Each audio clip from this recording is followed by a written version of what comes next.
Between Genesis and the book of Exodus, 400 years pass.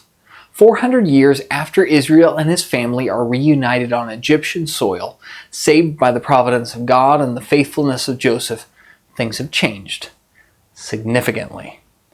Exodus chapter 1 verse 8 through 11 says, "Now there arose a new king over Egypt who did not know Joseph. And he said to his people, Behold, the people of Israel are too many and too mighty for us. Come, let us deal shrewdly with them, lest they multiply. And if war breaks out, they join our enemies and fight against us and escape from the land. Therefore they set taskmasters over them to afflict them with heavy burdens." Times are now hard for Israel. They are no longer a small band of 70 people. They have multiplied into a mighty nation with 12 tribes named after those 12 boys. But their size has caused Pharaoh to hate and fear them. The Israelites are now slaves in a foreign land. But if we take a step back and look at God's promises to Abraham, God said it would happen. Then the Lord said to Abraham, "Know for certain that your offspring will be sojourners in a land that is not theirs, and will be servants there, and they will be afflicted for 400 years. But I will bring judgment on the nation that they serve, and afterward they shall come out with great possessions." God had always known this would happen, and the next step is for him to lead his people out of Egypt with great power and justice. God will lead them, and he will do it through a man named Moses. Moses, though a Jew, was raised an Egyptian in Pharaoh's household. He was adopted by Pharaoh's daughter after his parents saved his life from Pharaoh's order to kill all Jewish boys at birth. As Moses grew, he had to choose, serve God or enjoy the luxuries of Egypt.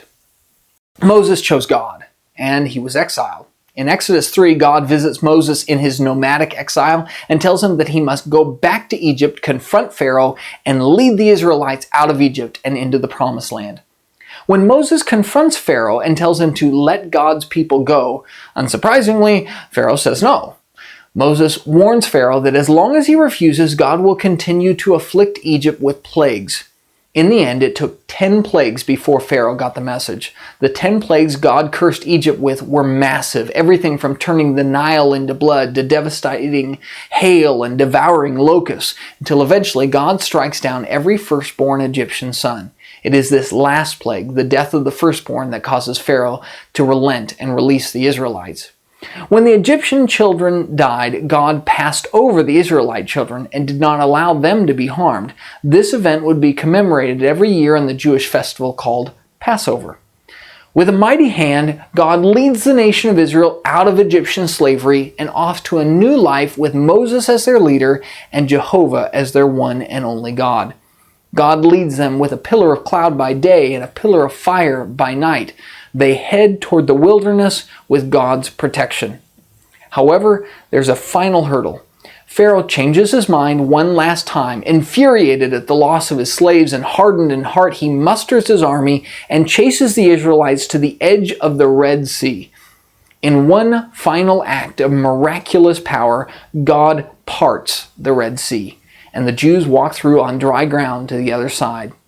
When the Egyptian army tries to follow, they are swallowed up by the sea, and Pharaoh dies with his men.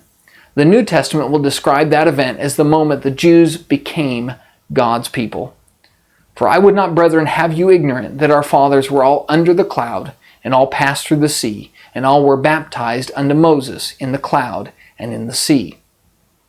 Having walked through on dry ground, they are no longer Egyptian slaves, but God's people, bought with a price.